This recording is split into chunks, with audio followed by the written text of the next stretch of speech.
आखिर जेन जी को इतना गुस्सा क्यों आता है? ये सवाल इसीलिए क्योंकि ग्रेटर नोएडा की एक निजी यूनिवर्सिटी के छात्र की हत्या उसके ही दोस्तों ने कर दी। ऐसे में एक बार फिर से ये चर्चा शुरू हो गई है कि आवेश में आकर के छात्र ऐसा क्यों कर रहे हैं, क्योंकि एक के बाद एक इस तरह की खबरें सुनने को मिलती है। मनोवैज्ञानिक इस पर क्या कह रहे हैं, मनोचिकित्सक क्या कहते हैं, ये हम आपको बताएंगे, लेकिन पूरी खबर मैं आपको बताती हूं कि आखिर होता क्या है। दरअसल अमरोहा के व्यापारी प्रदीप मित्तल, उनका बेटा यश मित्तल, जो ग्रेटर नोएडा की एक निजी यूनिवर्सिटी से बीबीए की पढ़ाई कर रहा था, फर्स्ट ईयर का स्टूडेंट था, और उसके दोस्त उसको पार्टी करने के लिए बुलाते हैं। वो जंगल में जाते हैं और उसके दोस्त भी वहां पर होते हैं। वहां पर किसी बात पर विवाद होता है। अब आप समझिए कि जो दोस्त एक साथ पार्टी कर रहे होते हैं, पहले फोन किया जाता है, बुलाया जाता है कि साथ में कुछ वक्त बिताएंगे, पार्टी करेंगे, पार्टी कर रहे होते हैं, किसी बात पर विवाद हो जाता है।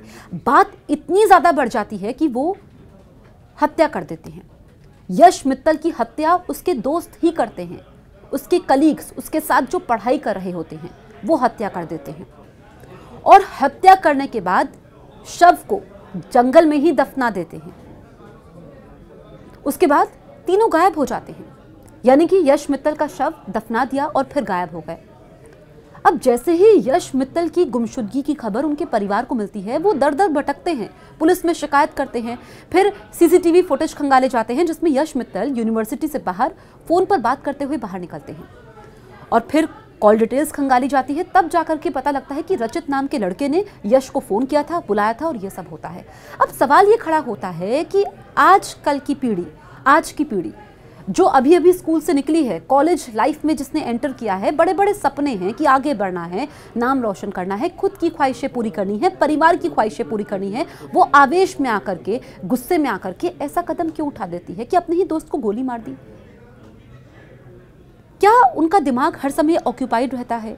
आवेश में आकर के बहुत सारी चीज़ें एकदम दिमाग में चल रही होती है, बिना कुछ सोचे समझे ऐसा करते हैं। क्योंकि मनोचिकित्सक ये कहते हैं कि जो यंग जनरेशन है, जिसको हम जेन जी बोलते हैं, उनके संग ये दिक्कत है कि वो करने से पहले सोचते नहीं हैं, और नतीजा सबके सामने है। अमरोहा के बड़े व्यापारी थे यश मित्तल के पिता प्रदीप मित्तल, और परिवार काफ़ी परेशान होता है क्योंकि 26 फरवरी से यश गायब होता है। बाकी छात्रों से भी पूछताछ होती है।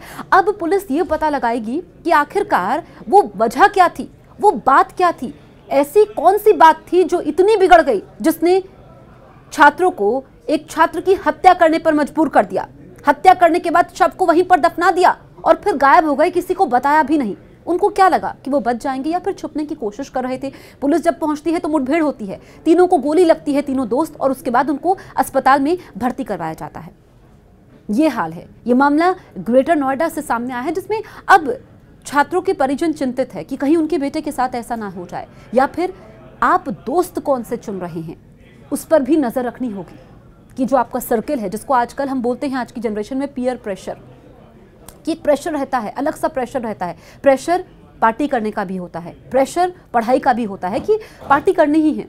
अगर आप इतने तनाव में रहते हैं क्योंकि पढ़ाई काफ़ी आजकल टफ हो गई है, इतना सारा काम रहता है, तो पार्टी करनी चाहिए। कि आपका एक सिंबल भी है कि जब भी स्टेटस सिंबल भी है कि जब भी आप फ्री होते हैं आप पार्टी करें। आप मना नहीं कर पाते हैं। कुछ दोस्त ऐसे कहते हैं, बताते हैं कि वो मना नहीं कर पाते हैं जब पार्टी के लिए बोला जाता है। लेकिन यश मित्तल की जो यहाँ पर हत्या हुई है, उसके दोस्तों ने ही उसको मौत के घाट उतारा है। तो इसने एक बार फिर से इस बहस को शुरू कर दिया है कि आखिर इतने गुस्से में क्यों, जेन जी के तनाव का क्या कारण है, उनके आवेश में आने का क्या कारण है।